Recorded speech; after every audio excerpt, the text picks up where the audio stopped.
They're from Hong Kong. In Hong Kong, for the last generation, I'm you have a choice. BakerMortal.com, the Republican I candidate did for not governor. have sexual relations And with I that woman. realized that this is something Miss he is Lewinsky. We're not going to inherent. be able to solve our problems if we get distracted by sideshows and carnival barkers. One Republican, one Democrat, and you discuss the issues that matter in today's local, state, national, and global politics. Hosted by Steve Hickson with co-hosts John Stanberry and Franklin Chansey. This is BackFire. Hey, good morning, everyone. Welcome to BackFire this Wednesday morning. Sunshiny day. Looking good. John Stanberry, Franklin Chansey, good morning. Good morning, Steve. Hey, How about the e-cigs? what about them? Just smoke bothering you? It's not bothering me. Is it bothering you, Franklin? I don't know. You don't know? You can't smell anything? I don't Well, smell you know, it, the- but the- I mean, it's. I don't know whether there's anything There's bad no. with it or not. Well, I mean, I don't have any idea. Don't get me wrong. We may find out there's something wrong, but as far as the things we have traditionally fussed about with cigarettes, they're not there. The person themselves is intaking nicotine, which is all of the heart damage is caused by the nicotine. So that person still has that heart problem. But from what we understand, there's no tar in it. There's no carcinogens in it. There's no secondhand problem from it. Now, there's a lot of chemicals, and certainly we should look at it. But this is something I've talked about all along. Once you start with government totalitarianism, it's hard to stop. So now the very people that have tried to run cigarettes into the ground, there's a study out that shows people that switch to e-cigs have a much higher success rate in getting off of cigarettes. So the very thing that's helping people get off of the evil cigarettes that we've fussed about, they're now going to ban the e-cigs too. I think they're looking for another tax.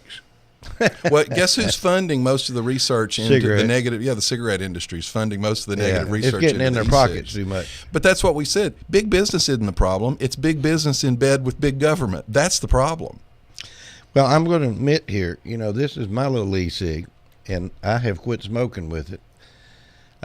These things got a reduction in the nicotine levels, and I started with, I think it's 28 megagrams, whatever it is, of nicotine, and it's down to 8, and then I go down to nothing, so I'm there. Well, I've actually read I several. don't crave a cigarette I've anymore. actually read several studies where doctors have talked about that it does appear to be effective in helping people quit smoking. It does. And So why would there's the an advantage to progressives that. in Los Angeles, in New York City, across this country, why would they now be attacking e-cigs?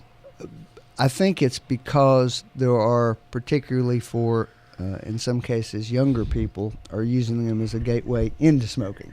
The other way around. Oh, my Lord. Because they're using it It's working too well. because they're able to go get it. It's in working other words, too well on the so the reverse. facts don't matter. It's the appearances. And I've heard that. They said, No, well, no. it looks like a No, cigarette. no. That's so- not what I mean. No, what I mean, No, they're that's what actually some of the- they're actually using I it to understand. become addicted to nicotine as opposed to helping to get off of nicotine. Then regulate it if you Well, want. Make it just say like it's- cigarettes. You got to be 18 or It's a new issue 16. that everybody's grappling with and trying to figure out. Well, it's actually a pretty good example of how government regulation really doesn't work very well, because as soon as you regulate one thing, people find a way around it. And the really killer thing here is we wanted to get rid of cigarette smoking. This is helping people get rid of cigarette smoking, and the same government that's persecuted a legal entity like tobacco is now going to persecute this. And my only question would be, if you ban an e-cig in a restaurant, you're going to ban the nicotine patch? You're going to ban Nicorette gum? We're going to strip search people to see if they got a Nicorette patch on them somewhere? Well, I will say this. I've been on this e-cig, and it seems to have been working for me. I don't normally pull it out and use it around anyone. I try to keep it as something private for me. I brought it out this morning just to give y'all an example. Mm-hmm. But, every now and then, it's nice to have one around if you've been a habitual smoker. Like I never smoked until I went in the military, and then I got involved. And, of course, I've smoked 2 or 3 times and quit 2 or 3 times. So, Well, I would tell you, as a dentist, the heat from the cigarette and the tars add to the staining on your teeth, add to the tartar buildup on your teeth. The heat breaks down, kills good bacteria, it breaks down the gum tissue, it leads to periodontal disease. None of that will be in place with this. Mm-hmm. Now, nicotine causes your blood vessels to constrict. And so your heart has to pump harder to push the same amount of blood through a smaller vessel. That you're still going to get because you're getting the nicotine. But that's not a dental problem, and that's better than that plus the carcinogens of the cigarette smoke. So this is, once you give government a little power, they're going to run with it, and that's what they're doing. Wonder why our local county government's involved in the EC. I don't know. That'd be a good question. But again, I would ask, are you going Commissioner to... Jones is the one who brought this up. Are you I don't know gonna what her regulate? I don't interest is either. about that. She I was don't either. She was afraid that she didn't know what was in it and didn't know if it's harmful or not. Well, Lord, there's tons of things we don't know what's in You know, and may be harmful. I was having this conversation the other day with a couple of friends of mine, and we just happened to be riding up by Watts Barn nuclear plant. And I saw the smoke coming out of the smokestack. I said, "What do you think that's harming us right now? That smoke, we're riding by it right now. You think that's harming us?" And they said, "Well, that's a good point." Well, I mean, we may find something out down the road, but that's really, for me, it's, I was thinking about this, and Franklin may appreciate this. People say, well, what do you as a conservative Republican think the government ought to do? I think the CDC is probably something the government does need to do, because we as a individual communities don't have the ability to track infectious disease. We don't have the ability to do those kind of broad-based studies. So I would lead something like this up to the CDC and to the FDA to decide whether it needs to be investigated or regulated. But local So you agree that ordinances, it is essentially a drug delivery system? yeah, it's a drug. Obviously, Sure. it's a drug delivery system. Yes. Yes, it's delivering nicotine. But But a cigarette is a drug delivery system. Yeah. but it's also cutting back on a lot of Absolutely. other harmful things.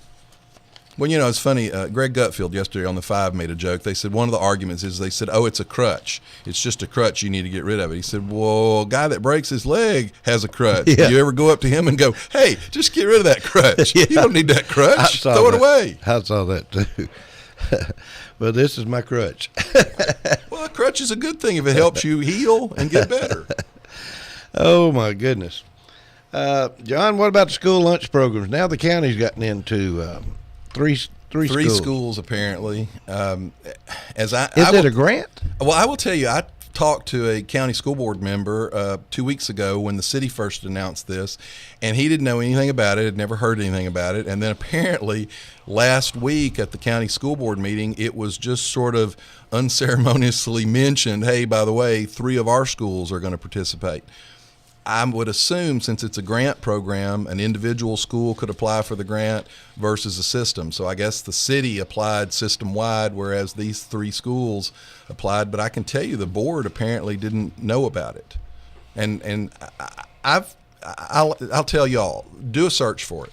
You will come up with page after page of school systems, whether they're state systems or local systems, announcing that they're going to do it, announcing how to do it. There's a lot of websites on how to apply for it. It is very difficult to find any website that actually explains how the system works, how the program actually will function. I pulled up the bill, tried to read it. Like most legislation, very difficult to read and understand. But I'm not sure how this thing's going to work. The way I read it, it said that they will no longer, well, first off, there's the misnomer. They said it's only applicable to districts that have a high percentage of free and reduced lunch, people living in poverty. Guess what high percentage is to qualify for this program? 40%. So it's not even a majority. So you're talking about you're going to use 40% free and reduced lunch to justify paying for the other 60%. Blythe Bower School down here is something like 90-something% free and reduced lunch. I still wouldn't like it being paid for people that don't need it, but you could at least make the argument if it's only 6% or 7%, maybe it's easier to do it. When you're using 40% as the trigger, that's a pretty low trigger. And the real problem for me, I know that Coach Shaw, when it was first brought up in the city, apparently asked, do we know what strings are attached? I can't tell. It says that the school system will still get the same level of support, but they won't have to provide any of the documentation or paperwork, which will save them money. But they have to agree to pay for all of the other kids' breakfast and lunch, irregardless of income. And it says that they will have to pay the difference from local funds. I don't know how that works. Well, I think this Fed program, if I'm not mistaken, was put together to make sure that the kids are eating healthy foods. It ties into that. Yeah. But this is this is done under the Department of Agriculture, which, by the way, folks, why wouldn't this be done under Child Services? Department of Agriculture has always been the one who handled. No, actually, this schools, was transferred over. Not. But No, I mean who handled the lunch portion of that. But has always there's been through more authority has been transferred. This was a bill passed in 2010, the Healthy Hungry Kids Act, and this is called the Community Eligibility Provision. It transfers a lot of the control to the Department of Agriculture. Guess what, folks? Who do you think the Department of Agriculture sends all of these big, huge stipends out to? Archer Daniels Midland, Tyson Foods, the very foods that will then be bought and sold in these schools. Big business in bed with big government once again. Now, at the same time, you've got the First Lady's initiative to get healthy school lunches. Los Angeles school system just this past week said that kids in the Los Angeles schools throw away $100,000 worth of food per day that they feel is unedible because of these guidelines. It even tells school districts what color of vegetables they have to serve. I know I went over here for a luncheon at Mayfield School. One of the kids invited me to come over and have lunch with them. It was parent day or something. So I go over there, and the foods are color-coded.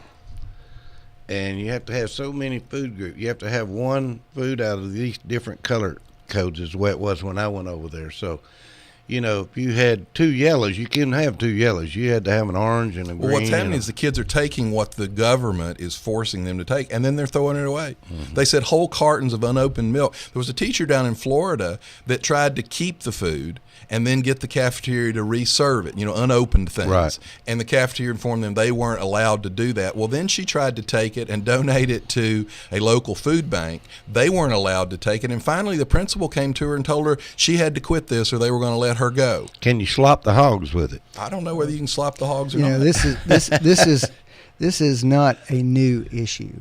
It's a worsened issue, though, because of the First Lady's program. My father was the janitor at Stewart School when I was 7, 8 years old. Mm-hmm. And I would go by there sometimes after school when he was doing his work there. And when they get to the cafeteria, there would be garbage cans full of unopened milk cartons that kids didn't have, that they weren't allowed to take back and put back in the thing. The garbage cans would be full of food that way, and that was one of the better, schools in the area. Right. So this is not a new phenomenon. But the difference it's an old phenomenon. But the difference is, Franklin, back then that was food that they chose and then didn't eat. And you're right, that's a problem. Now the government is telling them you don't get to choose. We're going to choose for you. And you so didn't it get has to choose at all back then. You got what they put on your plate for you. That's how it was.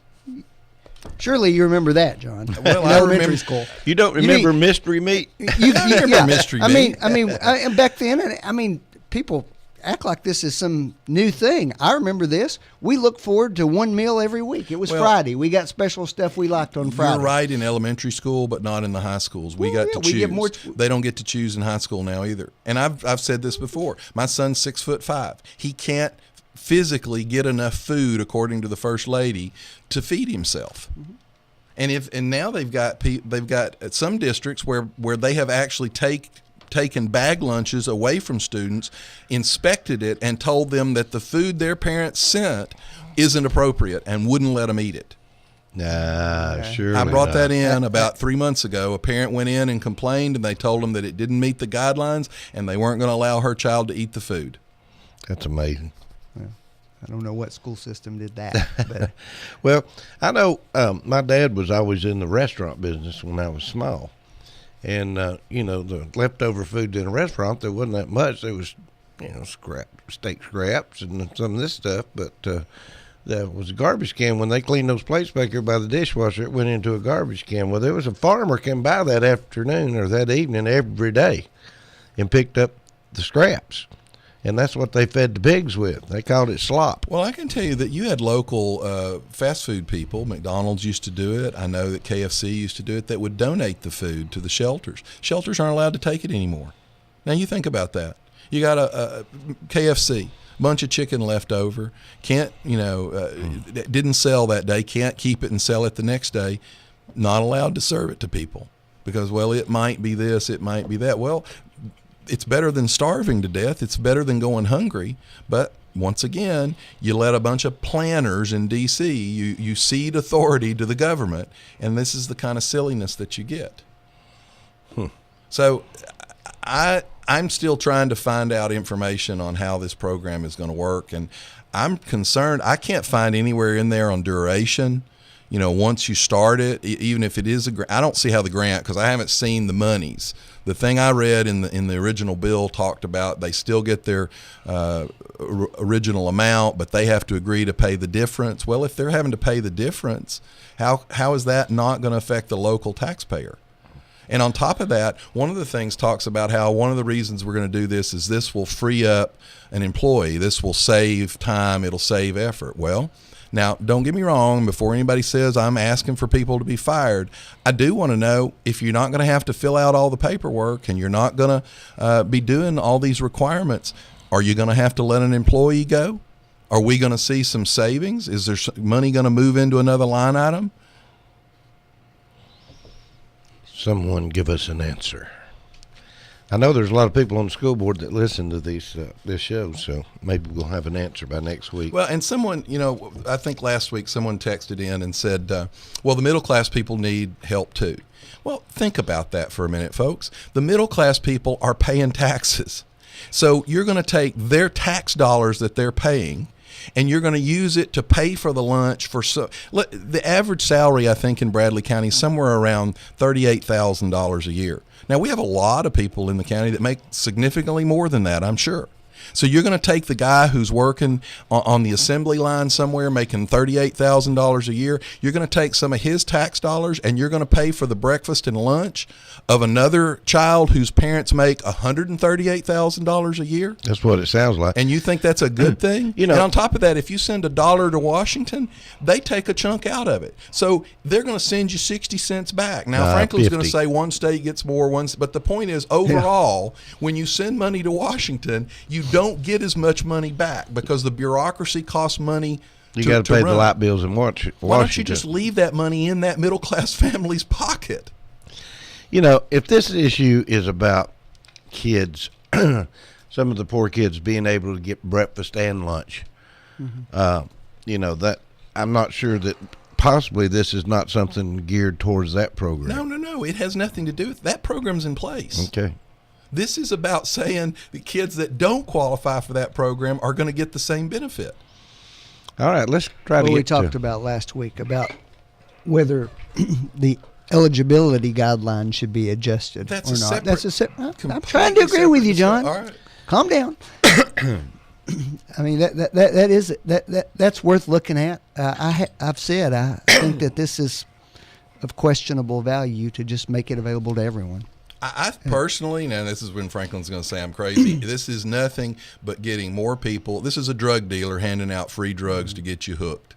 Let's get more people on the government dole. Let's increase the size and scope of government, and that increases the power of government. Well, there are lots of teachers, if you talk to them, who tell you that hungry kids is a significant issue in schools. This has nothing to do with that. Yes, There's a program in place for hungry kids. These are kids that aren't hungry. No, they'll tell you that there are still so children they're bad parents that don't feed their children. They're parents who have the means and don't feed their children. Is that what you're saying? No, there's some parents that don't have the means and don't feed their parents. That program is already in place for those parents, though, Steve. These are parents that have the means. And what I'm saying to you as the teacher who sent us a text last week during our show was that there's a substantial number of kids who are not being covered by that. But have that discussion. Well, that's part of the discussion. That's what we're talking about here. So you're saying opening the floodgates for the 60% that don't deserve it? No, I'm saying that's what the issue's about. It's not about some desire to make government bigger. It's about make sure that kids get to eat at school. Now, is that program going too far? Well, you and I are agreeing about that. We're saying the focus ought to be in a different place on the issue, but that doesn't mean the issue doesn't exist. Franklin, to use that issue to say we're going to wipe off all eligibility requirements at all. say that. But that's what they did. There's no way to say that this was a mistake or it was just a little too far. Someone said, this is we the kind want of thing that school makes to me provide feel breakfast and lunch for everybody. This is the kind of thing that makes me very sympathetic to Lisa Stansberry. When I'm agreeing with John, he still doesn't understand he's being agreed with and has to explain why you're not agreeing with him. I didn't say even you though didn't you agree are. with me. I just said your Lisa, logic is wrong. God bless you. Oh, golly. Oh, I see where Mr. Haslam is reporting on the education for Tennessee, and that there was a $500 million grant that Tennessee got on this education program or something, I believe. You know anything all about of that? these The race grants- to the top program. All of these grants are problematic, though, because they phase out. And so I've always argued over this on the local level. The county commission will accept a 3-year grant for a position that will cost ongoing money. And it's a political dodge because they go, it's free, doesn't cost anything. Well, yeah, it doesn't cost anything for 3 years. But in 3 years, are you really going to take that service away from the public once you've got them hooked? And Franklin, that was my actual comment on this program. You get the public hooked on a service, on a free service, and then it's very difficult to take it away. And these grants, I don't think any local city council or county commission should be allowed to accept a grant unless they have identified the funding source when the grant goes away. Right now, I can tell you in the county, they had a pretty ugly, apparently, school board meeting last week over the budget. And you've got some of the people on the school board are simply asking for some numbers. And they've asked amazing questions like, can you prioritize the spending in the budget? And apparently that's unreasonable to ask for the spending to be prioritized. And you've got teachers that are being told, oh, you're going to lose your job. People are going to get fired. So you've got hype being put out there. But the problem with this thing is we don't spend this money reasonably. We don't talk about the money. We hide it. We get a grant and we go, oh, it's free. And then the next year, that question just sort of fades away and no one talks about it. And that's just an increase to the current budget. So I don't think it's reasonable for governments to take these grants without identifying where they're going to pay for it when the grant goes away. Amen. Death row inmate, he wants to have his being put to sleep, as I call it. He, this is killing him, but being put to sleep, he wants it videotaped. For what? Well, from what I understand, it'll be for his family to be able to have his attorneys sue somebody over the way he was killed. It's got to do with an ongoing concern about the methodology for committing executions in this country in light of a legitimate question, which is what does the Constitution allow and what does it not allow? The Constitution does not permit cruel and unusual punishment, as they call it. How did they execute people when the Constitution was written? Well, they hung them or they shot them. Mm-hmm. Now, when did that? Apparently, they thought that was not cruel and unusual. So how did we get to where we're at today? If you're going back to the Constitution. Society changed. Well, Texas uses one drug highly successfully. They don't use the 3-drug cocktail. They use one drug. Right.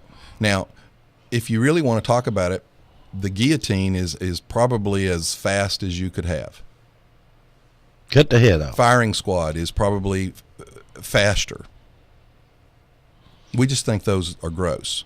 And so we're not basing this on reality. We're basing this on feelings. Well, you have these murderers in Prison Row that have done some violent crimes. I mean, they've done some very violent crimes. A lot of times they've tortured people. They've done the guy things. we fussed about in Oklahoma for taking, 50 seconds or something, which, by the way, actor Philip Seymour Hoffman died the same way from an accidental drug overdose. Hollywood people die that way every day. Yeah. Well, the guy in Oklahoma didn't take 50 seconds. It took 29 minutes. Well, guess what, Franklin? He raped and buried alive his victim. Is anybody concerned about what she suffered? Sure, I am, John. Do you think there's somebody? So we're gonna morally equate raping and burying alive an innocent victim to this guy grunting and groaning a little bit before he has a heart attack? You know, I just think it's kind of crazy for these. They're wanting the drug makers to come front now and give the names of who they don't want the that. drugs. They don't want capital punishment. Yeah, that's and right. they're not honest enough to have that open debate. So what they do is they shut they're down having every that door. open debate. Yes, We've but been at the having same it for time, 40 years, they and the public increase has the cost of changed it. a lot. At the same time, they increase the cost of every method. They run the companies out of business. They threaten them with lawsuits. And so what's happened, the reason you're having trouble with the drug cocktail now is the lawyers for all of the criminal rights groups have basically threatened and intimidated the companies out of producing the drugs. They no longer produce the drugs because they don't want to get sued. First of all, that's not accurate. That's not what's happened. Why did the What companies there has quit been producing is the a lot of drugs? public pressure put on them by people who don't support the death penalty. Absolutely. Well, that's the probably case. people whose relatives But that's haven't been the- raped that's and buried the market. alive. That's the marketplace you love, John. I mean, that's people's right to do that. Let me ask you, why would it take 18 years to convict somebody? It doesn't take 18 years to convict somebody, but what we've found over the last 15 years is there have been a surprising number of people who've been released from death row because of all that time that the evidence came forward that, in fact, they were innocent. And so, A lot of that we is- bend over backwards to frankly, make sure we don't do that. here's And the there's a problem. cost in that. You're right. The cost is that it takes longer for the ones who are guilty. Frankly, But I don't have a darn bit of problem But with here's that. the problem with that argument. Most of not that a problem with it. has It's- come forward because of increases in our capabilities with DNA. Yeah. Well, will you as a representative of the legal community then stipulate from this point forward we shouldn't have those kind of extended hearings for years and years and years because new convictions will be based on the new advanced DNA? Some will, technology. some won't. Still, No, there's they'll all do there's the still a same. tremendous amount of these convictions that are based upon eyewitness testimony, which turns out to be extraordinarily unreliable. And almost most, not all, We but can't- most of those cases. What is the quickest we've ever done an execution? Well, that would all be time sensitive. In which, In other words, in what period? Yeah, well, I know this guy I'm talking about. in Texas Buchlow in or something 1850, ever. it probably happened within 10 minutes. He did his crime in 1996, and it's still 2014 in his life. He's been through everything there is to be through. He's done everything he can do, and now his last plead effort is to have his death videotaped because he wants, and I think he even comes out and states that he wants his family to have the ability to sue someone if he doesn't die properly. Is it something that the attorneys have just drug out? Well, Where are they getting paid? All right, let me ask you hold something. on. Let me ask you one more question to go along with that. If you've got a murderer that's indigent, has no money, and he gets representation, and this goes on for 18 years, we're keeping him in prison, we're providing him an attorney, who pays for this? We do.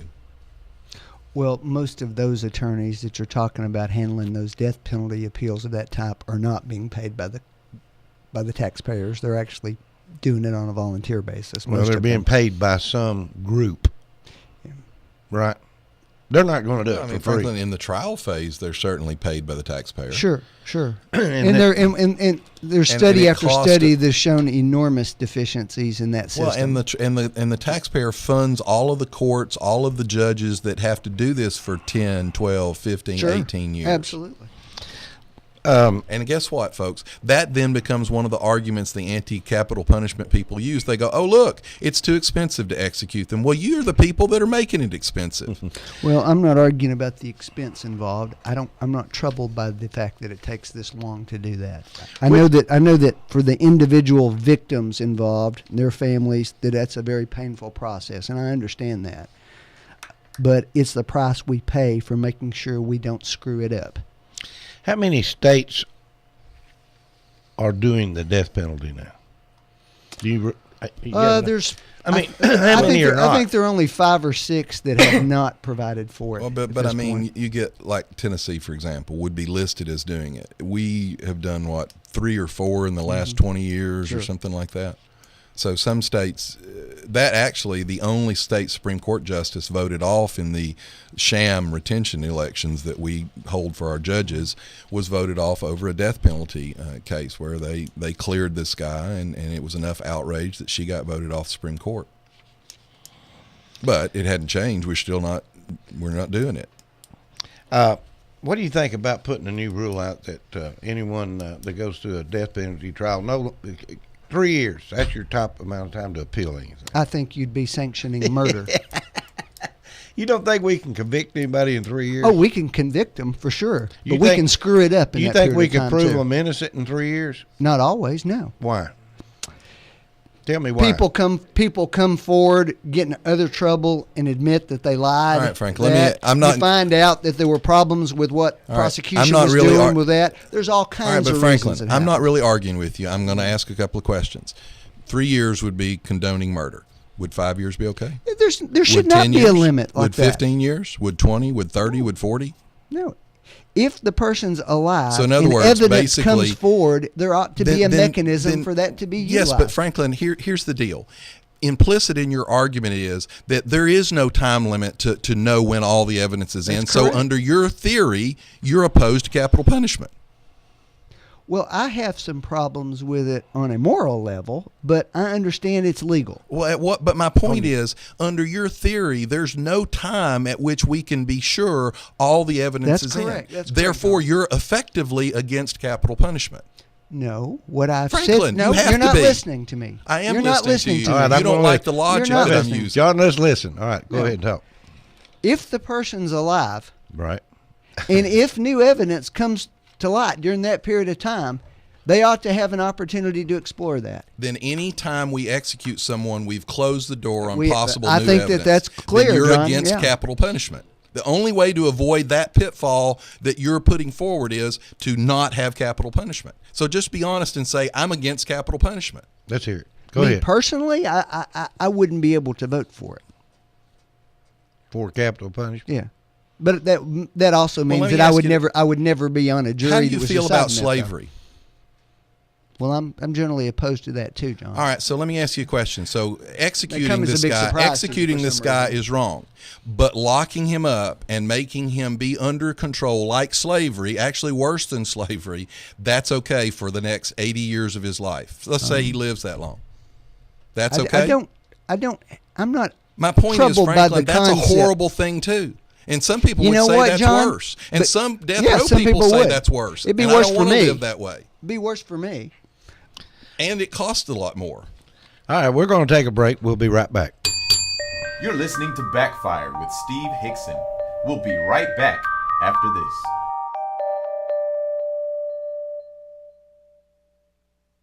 You are listening to WOOP-LP, Cleveland, Tennessee. WOOP FM is a broadcasting service of the Traditional Music Resource Center, and we play America's original music. You need money overnight? Check into cash. Your time is tight. .com. Bank account's too low? Check into cash. So where do you go? .com. Do it online in a record time. It's the easy way to get money next day. Do a quick click from home at checkintocash.com. Just stay in the house. Check into cash and grab your mouse.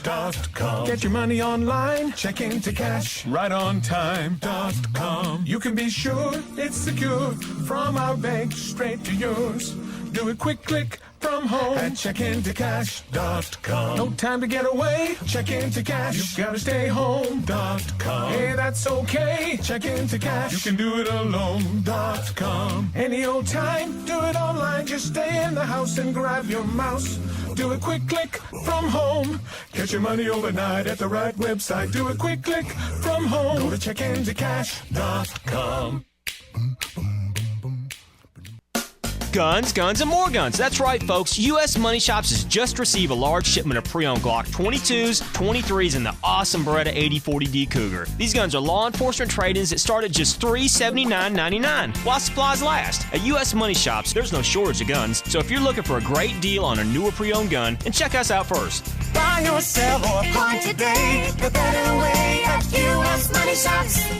Visit usmoneyshops.com for the location nearest you. Wheeler Technologies has moved. Visit them at their new location at 490